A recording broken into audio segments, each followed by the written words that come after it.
ಇನ್ನು ರಾಜ್ಯದಲ್ಲಿ ಬರೋಬ್ಬರಿ 8 ಲಕ್ಷ ಬಿಪಿಎಲ್ ಕಾರ್ಡ್ಗಳು ರದ್ದಾಗುವಂತ ಸಾಧ್ಯತೆ ಇದೆ. ಕಾರಣ ಏನು ಅಂತ ಅಂದ್ರೆ, ಒಂದು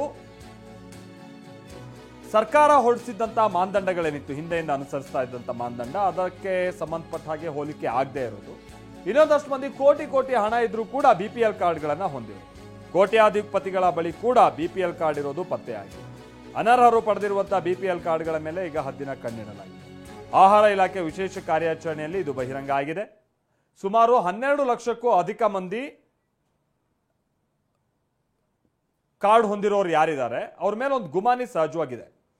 ಅದನ್ನ ಈಗ ಸ್ಕ್ರೂಟಿನಿ ಮಾಡುವಂತ ಸಂದರ್ಭದಲ್ಲಿ 8 ಲಕ್ಷಕ್ಕೂ ಅಧಿಕ ಕಾರ್ಡ್ಗಳನ್ನ ರದ್ದು ಮಾಡಬೇಕಾಗುತ್ತೆ ಅನ್ನುವಂಥದ್ದನ್ನ ಆಹಾರ ಇಲಾಖೆ ಸರ್ಕಾರಕ್ಕೆ ಈಗ ವರದಿ ಒಪ್ಪಿಸೋಕೆ ಸಿದ್ಧ ಆಗಿದೆ ಅನ್ನುವಂಥ ತಿಳಿದು ಬರ್ತಾ ಇದೆ. ಆಹಾರ ಸಚಿವರು ಇದಕ್ಕೆ ಸಂಬಂಧಪಟ್ಟಂಗೆ KH ಮುನಿಯಪ್ಪ ಅವರು ಮಾತನಾಡಿದರೆ ಏನ್ ಹೇಳಿದರೆ ಬನ್ನಿ ಕೇಳೋಣ. ಬಿಪಿಎಲ್ ಕಾರ್ಡ್ಗಳು ರದ್ದಾಗ್ತಿದ್ವೆ, ಕೆಲವೊಂದಿಷ್ಟು ಜನ ಆತಂಕವನ್ನು ಹೊರ ಹಾಕಿದ್ದಾರೆ. ಮೀಟಿಂಗ್ ನಡೀತಾ ಇದೆ, ಮೀಟಿಂಗ್ ಆದ್ಮೇಲೆ ಹೇಳ್ತೀನಿ. ಮೀಟಿಂಗ್ ಇದ್ರ ಬಗ್ಗೆ ಮೀಟಿಂಗ್ ಇಸ್ ಆನ್. ಮೀಟಿಂಗ್ ಈಗ ನಡೀತಾ ಇದೆ, ಸೆಕ್ರೆಟರಿ ಅವರು ಮೀಟಿಂಗ್ ತಗೊಂಡಿದ್ದಾರೆ, ನಾನು ಅಡ್ರೆಸ್ ಮಾಡಿ ಬಂದೆ. ಬಿಪಿಎಲ್ ಕಾರ್ಡು ಕೂಡ ರದ್ದಾಗಿದೆ ಅಂತ ಆರೋಪ. ನಿಮ್ಗೆ ಏನು ಹೇಳಲಿಲ್ಲ, ನಾಳೆ ಹೇಳ್ತೀನಿ.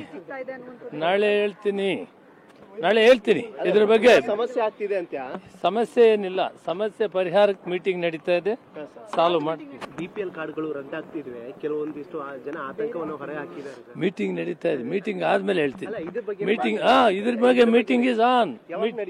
ಮೀಟಿಂಗ್ ಈಗ ನಡೀತಾ ಇದೆ, ಸೆಕ್ರೆಟರಿ ಅವರು ಮೀಟಿಂಗ್ ತಗೊಂಡಿದ್ದಾರೆ, ನಾನು ಅಡ್ರೆಸ್ ಮಾಡಿ ಬಂದೆ. ಬಿಪಿಎಲ್ ಕಾರ್ಡು ಕೂಡ ರದ್ದಾಗಿದೆ ಅಂತ ಆರೋಪ. ನಿಮ್ಗೆ ಏನು ಹೇಳಲಿಲ್ಲ, ನಾಳೆ ಹೇಳ್ತೀನಿ.